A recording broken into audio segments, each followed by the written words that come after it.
So you want to start a side gig in 2024 because you want to get rich.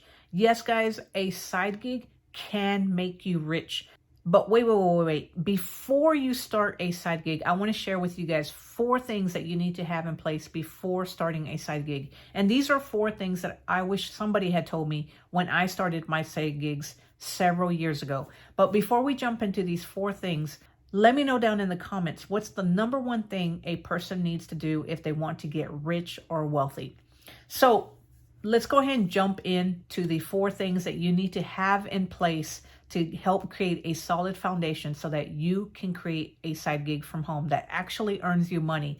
So number 1, guys, is you need to write down your goals or have a plan of what it is that you envision with your business. So this can be just a written down goal on a piece of paper. You can just use any type of paper. It's nothing fancy. You don't need anything fancy. And the reason you want to handwrite your goals, guys, is because statistics show that people who actually write down their goals in handwriting are more likely to succeed than somebody who does not write their goals or types them down on a document. And also because when you write your goals down, guys, you can actually put them somewhere where you can see them every day.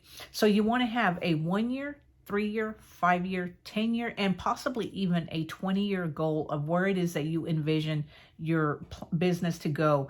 Now, I know this can be a little confusing, especially if you're brand new and you don't know exactly what it is that you want from your business. And I know when I got started, people would say you need to write down a business plan. And that sounded so cliche because I thought, well, I don't really know where my business is going to be in 5 years.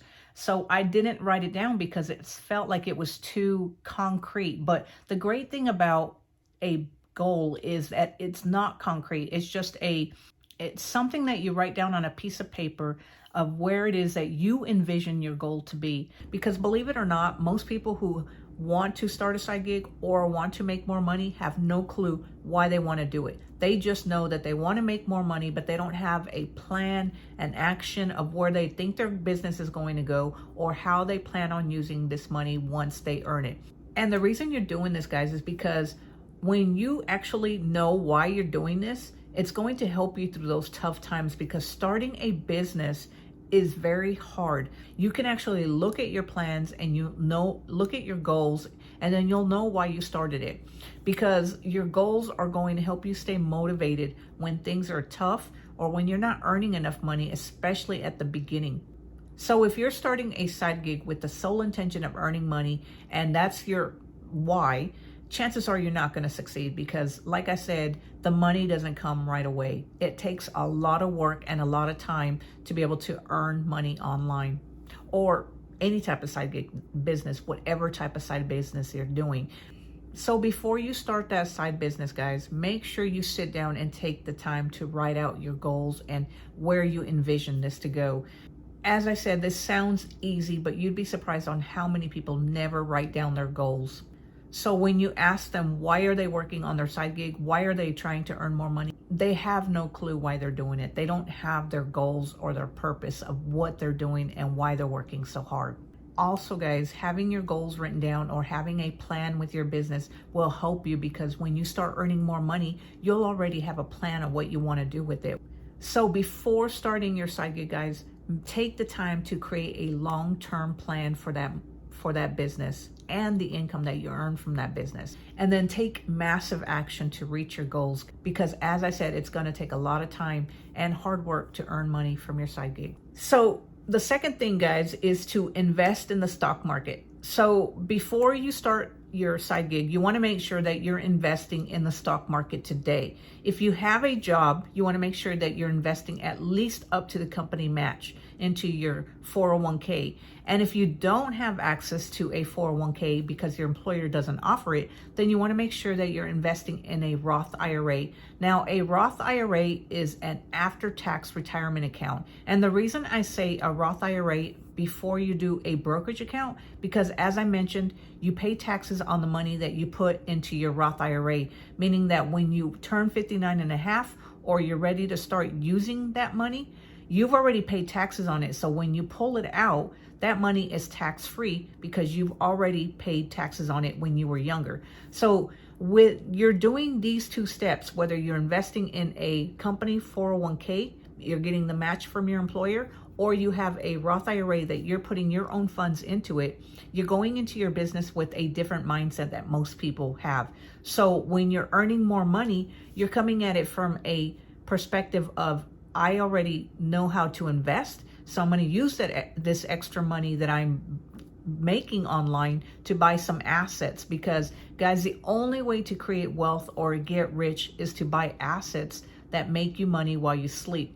If you don't have this mindset, guys, what you're going to do is you're going to earn more money online. And yes, you can get rich from a side gig, and many people have done it. But when you don't have a plan, or you don't have that investing mindset of buying assets that make you money while you sleep, what you're going to do is you're going to make more money, and then you're going to be like most Americans. What they do is when they make more money, they end up spending more money. And we've heard all those stories about these lottery winners who win millions of dollars, and then 5-10 years later, or even sooner, they're broke because they've spent all that money, or they file bankruptcy because they've spent more than what they had in the bank. So guys, I don't want you to do that. I want you to have a solid foundation and an understanding of how to get wealthy. And the only way to create wealth is to buy assets that earn you money while you sleep, because then you don't have to leverage all your time alone just to earn a buck. These assets will help you leverage your time so that they create money while you sleep. And number 3, guys, is to make sure that your finances are organized.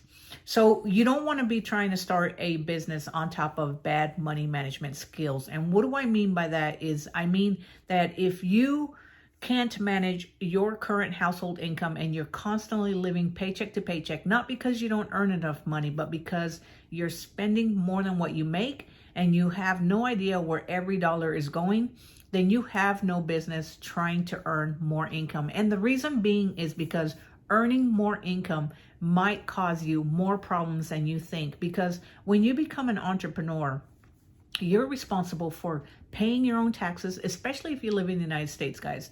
If you live in the United States, as soon as you start earning $600 or more, you have to file taxes on those. Now, I am not a CPA, and you'll want to make sure that you do your due diligence, but I'm just telling you guys from experience what I've done and what I've encountered and what I've learned.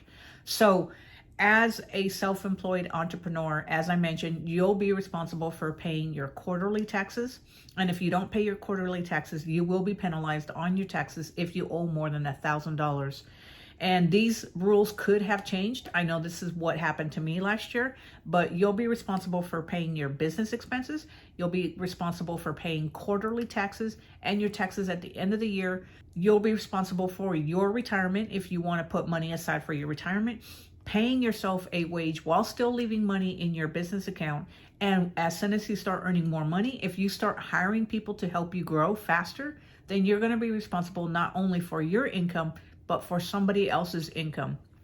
So if you can't handle your current household expenses and your budget, then you have no reason trying to earn more income. Now, I'm not saying you can't get better with your money. You can. There's always a way to get better with your money. And the first thing you have to do is start a budget. So you'll want to get a budget. You can download a free budget template on Google Drive. You can use just a regular piece of paper and take a weekend to sit down and create a budget, just so that you know what's going in and what's coming out and where every dollar is going. And you could also stop by my Etsy shop, guys. I create finance templates, and you can find a finance template on my Etsy shop and support me by buying one of my Etsy templates. But if you are living paycheck to paycheck because you're not making enough money, as I said, you can use anything to create a budget that works for you. You just want to make sure that you sit down and you know where every dollar is going before you try to earn more money. Because one of the things that people do when they are living paycheck to paycheck and they are just terrible with money is they always think that they need to make more money. Making more money may not be your problem. Your problem might be that you need to get better with the money that you do have before you start trying to make more money. Yes, I think everybody should have a side gig. I am a true believer of side gigs, but I also think that sometimes earning more money is not everybody's problem. They first need to know how to manage their money before they go out and try to earn more money. You don't want to build a business on top of bad money management skills, because you're just going to have a hard time managing the money that does come in if you can't already manage what's coming in right now. And then number 4, guys, is to start an emergency fund. Guys, you need to have at least $1,000 in an emergency fund before you start a side gig. And the reason being is because if you've heard of Murphy's Law, you know that anything bad can happen, will happen. It's not a matter of if it happens, it's a matter of when it happens. So if you can't handle an emergency and your tire blows or your washing machine goes out and you don't have the money set aside in a separate savings account or credit union, but guys, it doesn't matter where you have this money. You want to make sure that you have some type of emergency fund to help you handle those emergencies so that you're not pulling from your business checking account. Because guys, when you start a business, you want to make sure that you set up a separate checking account for your business and then have your personal income and your business income separated. You don't want to commingle your funds. And the reason being is because your business income is going to be just for that, your business income. It's not going to pay for your personal income. Yes, once you start making enough money to where you can pay yourself a salary, then at that point you will transfer money from your business checking account into your personal account. But until then, at first, when you start making a little bit here and there, it's not going to be a lot of money. So you're not probably going to pay yourself anything right away. You're going to put some money aside for your taxes. And then if you're like me, if you're over 50 and you're late for retirement, chances are you're going to want to put a lot of that money aside for your retirement. So you're not going to want to start pulling money out of your business checking account, especially to pay for emergencies on a personal level, because that's just going to hurt your business. And then at the end of the year, you're going to find yourself short. You're not going to be able to pay your taxes. And guys, you don't want to be put in that predicament where you can't pay your taxes. Because as I mentioned it before, guys, self-employment taxes are ridiculously high. So you want to make sure that you don't use your business funds to cover your personal funds. So I just thought of number 5, guys. I know I said 4, but I'm going to tell you guys number 5 because this was things that I really messed up with when I started my online gig. So number 5 is don't spend more than you have to at the beginning. See, one of the things that all new entrepreneurs or solopreneurs like we are, what we do is we end up thinking that we need to buy this and buy that for our new business. The truth is, if you're starting an online business, and I always say online business when I talk about side gigs, guys, because that's all I know. All I've ever done and continue to do is do some type of online business. I've never driven for Uber. I've never done DoorDash. I've never done any of these side gigs that you can do away from home. Everything I do just consists of using my computer and my internet, and that's it. So when you start a side gig, you're going to be tempted to buy all kinds of stuff. Guys, don't go into debt just to start a side business. The truth is, you don't need anything fancy, especially if you're doing an online side gig just like me. For instance, guys, when I started this YouTube channel, all I am using right now is my phone. I just actually ordered a microphone to use with my phone, because sometimes I notice that the audio when I record in my home it sounds terrible. So I ordered a microphone, but that's it.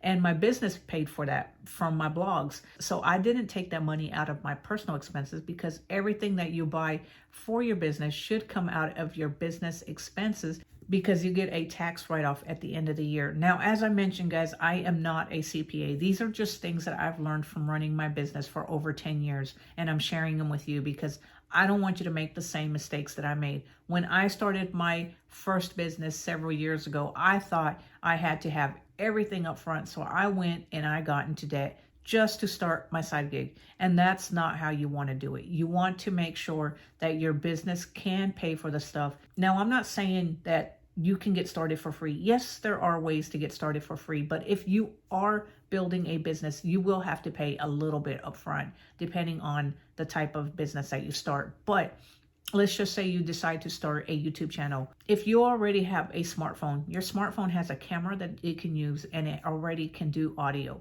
You don't need to buy anything. You just need to go ahead and start a YouTube channel and take the videos with your phone. That's what a lot of people do when they get started. You don't need to be buying a fancy camera just to get started. So don't buy more than what you need just to get started. Also, guys, don't fall for those get rich quick scams where if you buy a course from me, you can make money online in a matter of days. That's not true. The truth is that if you fall for those type of gimmicks, you're just making that person who's selling that course richer. Because the truth is, starting a gig, a business, a side hustle, or anything, whatever you call it, takes a lot of work, and it's going to take a lot of work up front for you. And it doesn't matter what anybody tells you. Chances are you're not going to see success in the first year, and you might not even see success in the second year. It takes a long time. And while it is passive to some extent because it can make you money while you're sleeping, the truth is there's no such thing as true passive income. You have to put in your time and effort in the front, and it's a lot of time and effort that you have to devote to it if you really want to succeed. So anyway, guys, I hope you enjoyed these 5 things you need to do before you start a side hustle. These are the 5 things that I wish I would have known when I got started. Nobody told me this stuff. I learned it just through trial and error and making a ton of mistakes. But I'm hoping that by sharing my mistakes with you guys and sharing what I've learned will help you start your side gig and make your journey a lot easier than it has mine. So if you have any comments, any feedback, leave them down below, guys. I love to get comments from you guys. Not only does it help my YouTube channel grows, but it also helps me understand what you guys want to hear more about, and also makes me think that I'm not creating these videos just to be creating these videos. Let me know in the comments below, guys, anything you have related to side gigs. I want to know. As I mentioned, I love talking about side gigs. I continue to do side gigs. I have 3 new side gigs that I'm working on as I'm turning 51 this year. So it's never too late to get started. And also, guys, if you are still watching this video, make sure you give it a thumbs up. Click on that notification bell so that you can be notified whenever I put out a new video. And until next time, guys, I will talk to you later. Have a great day and have a Merry Christmas. I will talk to you later. Bye.